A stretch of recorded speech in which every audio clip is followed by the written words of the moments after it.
मैं उस वक्त अब्बू से छुपकर कमरे में बिस्तर पर लेटकर आंखें मूंद गई थी। वैसे भी मेरी शक्ल देखकर अब्बू को बड़ा गुस्सा चढ़ता था, जबकि मेरे भाई फैजान को देखकर उनके चेहरे पर मुस्कुराहट फैल जाती थी और वो उसके साथ ऐसा सलूक करते जैसे फैजान ही उनका सगा बेटा है और मैं सौतेली हूँ। हालांकि मैं भी उनकी सगी बेटी थी। जब जब अब्बू मेरी शक्ल देखते मुझसे अपना काम करवाना शुरू हो जाते। अगर कोई काम मुझसे गलत हो जाता तो वो मुझ पर हाथ उठाने से भी गुरेज नहीं करते थे। मुझ पर वो कई बार हाथ उठाते थे और डांट डपट करते थे, जबकि उन्होंने फैजान को आज तक न मारा था, ना डांटा था और ना ही कभी ऊंची आवाज में बात की थी। अब्बू के इस दोगले रवैये पर मेरी आंखों में कभी कभी बेतहाशा आंसू आ जाते थे। जूं जूं वक्त के साथ बड़ी होती गई तो मुझे सच्चाई से आशनाई हुई। दरअसल हमारे खानदान में बेटों से मोहब्बत की जाती थी और बेटियों को बुरा समझा जाता था। हमारे खानदान वालों की सोच दकियानूसी थी। बेटियों को कमतर समझा जाता था, जबकि बेटों के बारे में ये ख्याल किया जाता था कि बेटे बड़े होकर बाप के साथ कमाई में हाथ बटाएंगे, बाप का सहारा बनेंगे, जबकि बेटियां तो जहेज के नाम पर बाप की कमाई लेकर ससुराल चली जाएंगी। मेरी अम्मी अच्छी थीं, जिन्होंने मुझे बड़ा प्यार दिया था। बाप का प्यार तो नसीब न हुआ, लेकिन मेरे लिए यही गनीमत थी। अम्मी तो मेरे साथ थीं। जिंदगी के 18 साल मैंने गमी और खुशी के मिले जुले इम्तिजाज के साथ गुजार दिए और फिर जूं ही मेरा एफ मुकम्मल हुआ, अब्बू मेरी शादी के बारे में फिक्रमंद होने लगे। फिर एक अच्छा खासा अमीर घराने का रिश्ता इन्हें मिल गया। उन्होंने अम्मी से कहा कि मैं जल्द अज जल्द सबा की शादी करना चाहता हूँ। रिश्ते वाले लोग बड़े अच्छे हैं, जहेज भी नहीं मांग रहे। अच्छा है, मुफ्त में हमारी जान छूट जाएगी। अपने बारे में ऐसे अल्फाज सुनकर मेरा दिल बड़ा टूटा और आंखों से आंसू जारी हो गए। अम्मी ने बड़ा दिल करते हुए अब्बू को टोका, लेकिन उनके दिल में कभी मेरे लिए नरमी न आई। यूं मेरी जल्द ही शादी हो गई और मैं ससुराल आ गई। मेरा शौहर हमाद बहुत अच्छा था, मेरा बड़ा ख्याल रखता था। सास भी अच्छी थी, मगर दिल उस वक्त टूटा जब सास ने एक दिन मुझसे कहा, बहू हम चाहते हैं हमाद की पहली औलाद बेटा हो और हमें बेटे ही चाहिए। बेटियों से सख्त नफरत है, अगर बेटी हुई तो तुम्हारी इज्जत कम हो जाएगी। ये अल्फाज सुनकर मेरे पैरों तले जमीन निकल गई। मैं तो अपने ससुराल वालों को अपने बाप और खानदान वालों से अलग समझती थी, लेकिन ये सब लोग भी वैसे ही निकले। अब तो मेरा शौहर हमाद भी बेटा होने की जिद करने लगा था। मैं अल्लाह से रो रो कर बेटा होने की दुआ मांगती थी कि अगर बेटी होगी तो मेरी बेटी के साथ भी वैसा ही सलूक हुआ करेगा जैसा मेरे खानदान वाले और मेरा बाप मेरे साथ करते थे।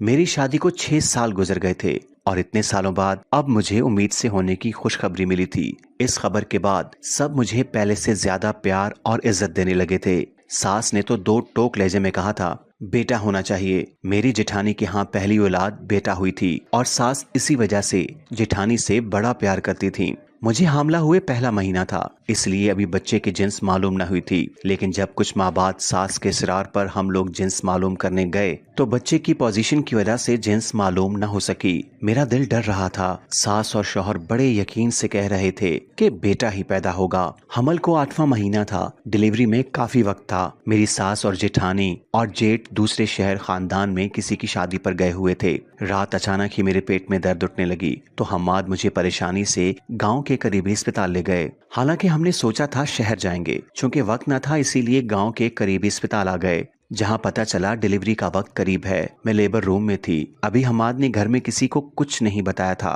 कि कहीं सब परेशान ना हो जाएं। दूसरी बात ये थी, वो घर वालों को खुशखबरी देना चाहते थे। मैं तकलीफ के साथ अल्लाह से दुआएं कर रही थी कि बेटा पैदा हो, मगर होश तब उड़े जब बेटी पैदा हो गई। मैं बड़ा रो रही थी। मैंने लेडी डॉक्टर और नर्स से हाथ जोड़कर इल्तिजा की कि मेरे शौहर को कुछ न बताया जाए, वरना वो मुझे तलाक दे देगा, सास घर से निकाल देगी। मेरी कहानी सुनकर उन्होंने मेरी मदद का फैसला किया। यूं मैं इस बेटी को उठाकर अस्पताल के पिछले दरवाजे से निकल गई और बेटी को जंगलों में ले गई और रोते हुए इसे एक दरख्त के पास रख दिया और अल्लाह से दुआ की कि मेरी बेटी को किसी अच्छे मकाम पर पहुंचा देना। इसको मैं आपकी पनाह में देती हूँ। मेरे घर वाले इसे कभी कबूल नहीं करेंगे, इसीलिए आप इसकी हिफाजत करें और इसे किसी ऐसी जगह पहुंचा दें जहां इसकी कदर की जाए। मैं रोते रोते अस्पताल वापस आ गई और फिर डॉक्टर्स ने मेरे कहने पर शौहर से झूठ बोला कि बच्चा मरा हुआ पैदा हुआ है। यूं उन्होंने किसी और का फौत हुआ बेटा शौहर को दिखा दिया ताकि इसकी तसल्ली हो। यूं हम घर आ गए। शौहर मुझसे नाराज नहीं था। उसका कहना था कि अगर बेटी होती तो मैं तुम्हें कभी माफ ना करता, लेकिन बेटा था, इसीलिए मैं तुमसे नाराज नहीं हूँ। अगली मर्तबा हम शहर शिफ्ट हो जाएंगे ताकि हम हमल के दौरान कोई बड़ी परेशानी न हो, यूं सबको सब्र आ ही गया था।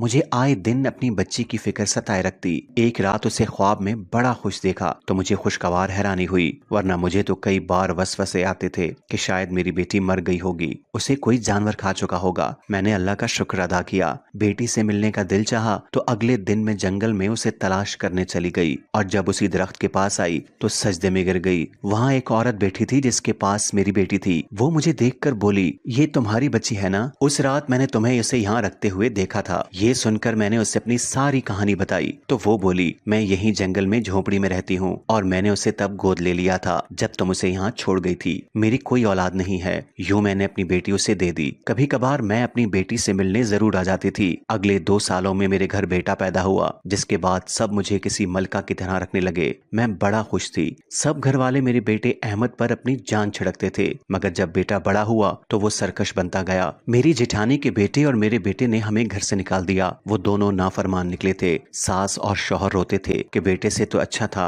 हमारी बेटी हो जाती जो हमारे साथ ऐसा तो न करती। यूं मैंने पहली मर्तबा उन्हें सच्चाई बताई कि अहमद के अलावा हमारी बेटी अनाया भी है। यूं मैंने उन्हें अनाया से मिला दिया। उस बूढ़ी औरत की अब वफात हो चुकी थी जिसने अनाया को पाला था। अनाया हमारे पास वापस आ गई और उसने सबको इतनी मोहब्बत दी कि अब हमारे घर के मर्दों की सोच बदल गई थी और उन्होंने कहा था कि घर में बेटी जरूर होनी चाहिए। मैं ये सुनकर मुस्कुरा दी थी कि शुक्र है उनकी सोच बदल गई। अब अनाया को सबसे मोहब्बत मिल रही थी। मुझे तो अपने बाप की मोहब्बत न मिल सकी, मगर मैं अनाया के लिए बहुत खुश थी। क्या आप लोगों को भी बेटियां पसंद हैं? कमेंट्स में जरूर बताएं।